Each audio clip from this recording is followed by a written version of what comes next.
اعوذ باللہ من الشیطان الرجیم، بسم اللہ الرحمن الرحیم۔ آج کا ہمارا یہ سفر لاہور اسٹیشن سے سیون شریف قلندر سرکار کے دربار تک ہوگا، جس میں ہم آپ کو دکھائیں گے قلندر کی نگری میں کس طرح لوگ جوک در جوک پورے پنجاب سے بلکہ پورے پاکستان سے قلندر کی نگری کی طرف سفر کرتے ہیں۔ ہمارے یہ برادران جو ہمارے ساتھ خصوصی شرکت کا حصہ ہیں، ٹرین کا سفر یوں شروع ہوا کہ ٹرین آئی اسٹیشن پر اور ہم چل دیے۔ یوں ہی خانے وال اسٹیشن آیا تو وہاں پر لوگوں نے اپنا پرفارمنس شروع کیا۔ ٹرین کا سفر بھی رہا اور قلندری سلسلہ بھی سفر یوں ہی چلتا رہا، دھمال چلتی رہی۔ قلندر سرکار کی دھمال میں مست ملنگ یوں ہی ان کی نگری کی طرف گامزن رہے۔ پھر بہاولپور اسٹیشن آیا جو نہایت ہی خوبصورت بنا ہوا تھا۔ ہمارا اگلا سفر نواب شاہ پہ رکا، جہاں پہ ہم نے اسٹے کیا اور ایک امام بارگاہ میں رکے، جہاں پر ہم نے ناشتہ اور دوپہر کا کھانا تناول فرمایا، اور وہاں سے ہم نے اپنی ایک کوچ ہائر کی، اور کوچ ہائر کرنے کے بعد ہم قلندر کی دھرتی کی طرف رواں دواں ہوئے، جہاں ہمیں ایک بہت بڑے بورڈ نے استقبال کیا خوش آمدید کا، قلندر سرکار کے 770واں عرس پر خوش آمدید۔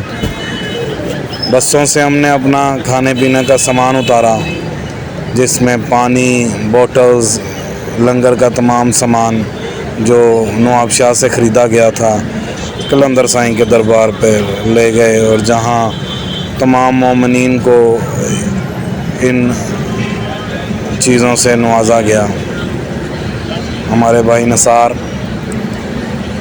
علی باز بھائی، زرگام بھائی اور شیخ صاحب نے بھرپور شرکت اس میں کی۔ وہاں سے ہمیں نثار بھائی جمن جتی سرکار کے دربار پر لے گئے، وہاں پر سلام کیا۔ جمن جتی سرکار کے سلام کرنے کے بعد ہم مرشد سخی سکندر بودلہ بہار پہ گئے۔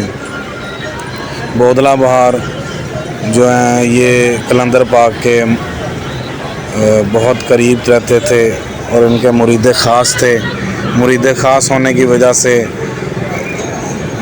بہت زیادہ وقت ان کا قلندر سرکار کے پاس گزرا ہوا تھا، اور یہ اپنے آقا کے ساتھ بڑی محبت کیا کرتے تھے، اپنے مرشد کے ساتھ بڑی محبت کیا کرتے تھے۔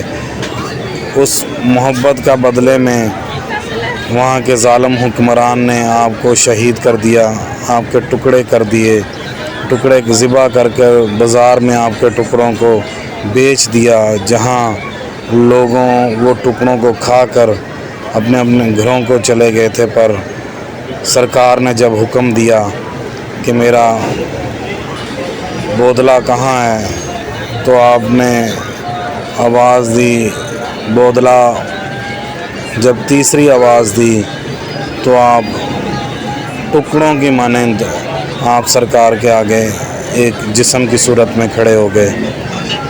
آپ کو بتایا گیا کہ میرے ساتھ یہ ظلم و ستم ہوا ہے، اور یہ وہ جگہ ہے جہاں آپ سرکار کو ذبح کیا گیا تھا اور آپ کے ٹکڑے کر کر لوگوں کو تقسیم کر دیے گئے تھے، تاکہ علی علی کا نعرہ ورد یہ جو کرتے ہیں یہ نہ کریں۔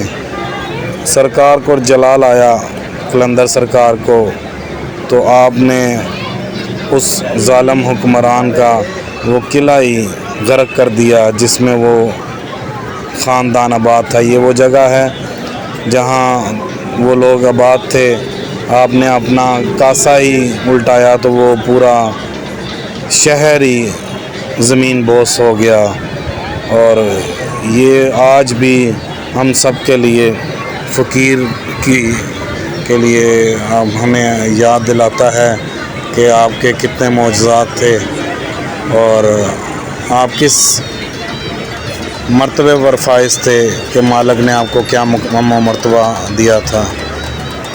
یہاں سے ہم سیدھا مرشد عثمان مروندی قلندر لال شہباز کے دربار پر حاضری دی۔ حاضری تو یوں تھی، لگتا تھا کہ وقت رک گیا ہے، اور مرشد کے دربار میں حاضری ہونے کے بعد دل کو اطمینان ہو گیا، اطمینان ایسا کہ یوں لگے جیسے دنیا رک گئی ہے یہاں پر۔ مالک کا کرم ہوا، ہم نے سلام کیا، ہر عام و خاص اپنی ہی مگن میں مصروف تھا، اپنی عبادت میں مصروف تھا، کوئی جھوم رہا تھا، کوئی ماتم کر رہا تھا، ہر فقیر اپنی موج و مستی میں وہاں مگن تھا، جھوم رہا تھا، اور یوں لگتا تھا کہ ہر شخص پر قلندر کا کرم ہے، کرم برس رہا ہے۔ اور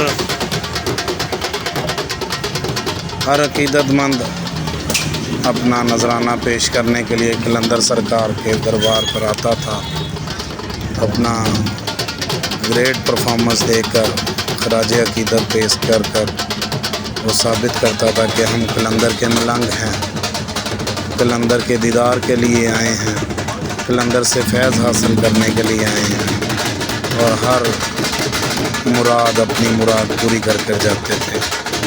اور یہ قصہ یوں ہی تمام ہوا، اور ہم اپنے واپسی سفر کا آغاز کیا اور لاہور کی جانب رواں دواں ہو گئے۔